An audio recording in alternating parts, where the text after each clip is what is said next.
जी, अस्सलाम वालेकुम। मेरा नाम शफ़क़त है और मैं फ़िज़ियोथेरापिस्ट हूँ निर्म हॉस्पिटल इस्लामाबाद में। आज मुझे टॉपिक दिया है कि जी फ्रोज़न शोल्डर या कंधे का जाम हो जाना, और फ़ियाम में फ्रोज़न शोल्डर कहते हैं इसको। एक्चुअली इसकी बहुत सारी वजूहात हैं। कंधे की हरकत कम होने के लिए जो बेसिक है वो कंधे के पट्ठों में खिंचाव या तनाव आ जाता है। मुख्तलिफ असबाब हैं उसके। सबसे बड़ा उसका है डायबिटीज, शुगर के मरीज़ों में, चूँकि वहाँ उनमें पट्ठों में टाइम के साथ कमज़ोरी आ जाती है तो ये ज़्यादा असरअंदाज कंधे के जोड़ पर होती है, उसको जाम कर देते हैं। और इसके अलावा कोई हादसा हो, कोई एक्सीडेंट हुआ हो, कोई फ्रैक्चर हुआ हो, हड्डी वगैरह का टूट जाना, जिसकी वजह से कुछ अरसे के लिए पेशेंट को शोल्डर को रोकना पड़ता है, उसकी हरकत को महदूद करना पड़ जाता है महीने के लिए, 6 वीक के लिए। तो उसके बाद जैसे ही उसको प्लास्टर वगैरह या उसकी मूवमेंट करनी चाहे तो पट्ठों में एकदम से अकड़ाव होता है, और वो भी फ्रोजन शोल्डर की एक वजह बन सकती है। अमूमन ये बीमारी बालिग अफराद में बड़ी उम्र में ज़्यादा होती है, ख़वातीन में ज़्यादातर ये बीमारी होती है, और जिसकी वजह से रोज़मर्रा की ज़िंदगी के जितने काम हैं वो मुतासर होना शुरू हो जाते हैं। लिहाजा इस बीमारी से बचने के लिए बर वक्त इलाज लाजमी है। मुमकिना परेशानियों से और तकालीफ से बचा जा सकता है, जैसे कि दर्द को कम करने की अद्वियात हैं, और बहुत अहम ये है इसका फिजियोथेरापी, वर्जिशी इलाज। वर्जिशी इलाज से इंशाल्लाह कंधे की हरकत जिसमें होती है उसमें जल्दी आराम आ जाता है, दर्द में आराम आ जाता है। और मैं कोशिश करूँगा कि आज आपको थोड़ा सा डेमोन्स्ट्रेट कर दूँ सिंपल सी एक्सरसाइजेज जिसको आप बासानी घर पे कर सकते हैं आप खुद से भी। और ये याद रखिएगा कि अगर वर्जिश करने से दर्द बढ़ जाता है तो कोशिश करें कि अपने करीबी, अपने मौलिज से, किसी फिजियोथेरापिस्ट से मशवरा लाजमी कर लें। जी, मैं अभी आपको बताने लगा हूँ जाम कंधा या फ्रोजन शोल्डर के लिए। उसमें अमूमन ये होता है कि खुद से आप अपना शोल्डर हिला नहीं सकते, उसमें दर्द होता है, और जैसे ही आप एक्टिव इसको उठाने की कोशिश करेंगे तो दर्द बढ़ जाता है।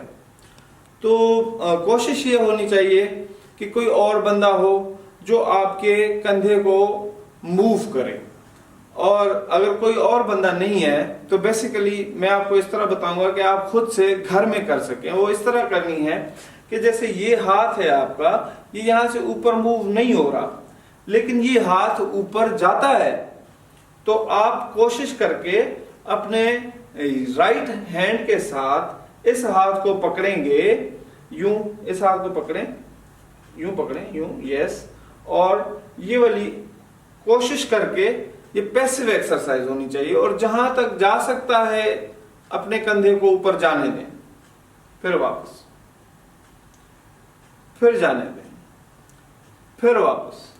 याद रहे कि ये जो हाथ है ये खुद से नहीं जा रहा, इस हाथ को आपका जो ठीक वाला बाजू है ये ऊपर की तरफ ले जाता है, फिर वापस।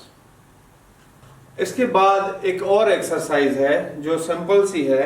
आपने उठना है, थोड़ा सा उठ जाए, इधर आ जाए, इस तरफ इधर आ जाए। आपने इस कुर्सी को यूं पकड़ना है और अपने एक पांव को थोड़ा सा आगे लें, गुड।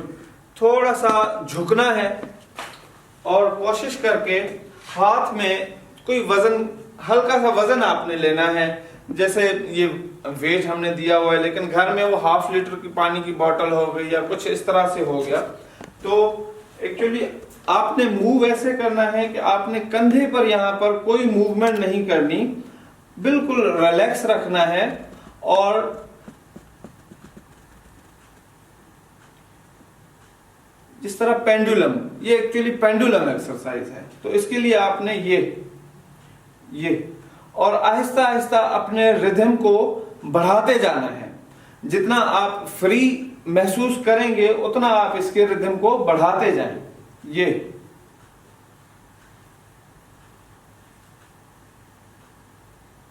कोशिश ये करनी है कि एक्टिव यहां पर एक्सरसाइज नहीं होगी कि आपने वजन पकड़ा हुआ है और इस तरह से दर्द बढ़ जाएगा। आपने ऊपर कंधे को बिल्कुल रिलैक्स रखना है और बिल्कुल पेंडुलम की तरह। एक और एक्सरसाइज है, वो बहुत सिंपल है। आपने इस तरह से करना है कि दीवार के साथ आपने अपने हाथ, और इसको वॉल क्लाइंबिंग कहते हैं बेसिकली, तो ये जिस तरह कर रहे हैं एक्सरसाइज, ये आपने उठाना है। चूंकि ये हाथ खुद से नहीं जा रहा, ये हाथों की उंगलियों की मदद से हाथ ऊपर जा रहा है और फिर इसी तरह से वापस आएगा। और आपने ये रेपिटेशन दोहरानी है और कोशिश करें कि नेक्स्ट टाइम आपका ये वाला हाथ फर्ज करें यहां तक जा रहा है, तो नेक्स्ट टाइम इससे थोड़ा सा ऊंचा जा सके, फिर उसके बाद वापस आए। तो इस तरह से ये टारगेट आपने सेट करना है। कुछ दिनों में इंशाल्लाह ये मूवमेंट बेहतर हो जाती है।